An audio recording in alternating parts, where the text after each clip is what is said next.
যারা আপনার আমার কষ্টের কথা জানে না, প্রত্যেকটি জেলায় মানুষের কি কি সমস্যা আছে সেটা জানে না, তারা ক্ষমতায় আসলে তারা আপনাদের আপনার আমাদের দেশের জনগণের কোনো উপকারে আসবে না। যারা এই দেশকে জানে না, এই দেশের মাটি ও মানুষের কষ্ট জানে না, গ্রামে গঞ্জে অলিতে গলিতে আমার ভাই আমার বোন কোন কষ্টের মধ্য দিয়ে যাচ্ছে সেটা জানে না, সে এই দেশের কোনো সমস্যার সমাধান করতে পারবে না। সুতরাং আপনাদেরকে বেছে নিতে হবে রাজপথ থেকে, গ্রামগঞ্জ থেকে, অলি গলি থেকে উঠে আসা নেতৃত্বকে।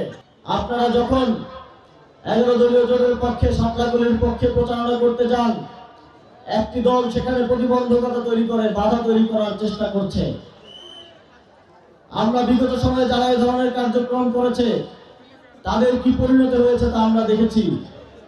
বিগত সময়ে যারা ভোট চুরি করে ক্ষমতায় এসেছিল, যারা কেন্দ্র দখল করে ক্ষমতায় এসেছিল, যারা আপনার আমার ভোটাধিকার হরণ করে ক্ষমতায় এসেছিল, তাদের কি পরিণতি হয়েছে আমরা দেখেছি না?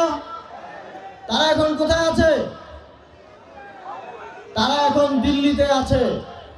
সুতরাং আমরা সতর্ক করে দিয়ে বলে দিতে চাই, যারা আবারও কেন্দ্র দখল করার পায়তারা করছেন, যারা আবারও দীর্ঘদিন ধরে ভোটাধিকার বঞ্চিত জনতাকে ভোট দেওয়া থেকে বিরত রাখার চেষ্টা করেছেন, তাদের পরিণতি, তাদের অবস্থানও কিন্তু দিল্লিতে হবে।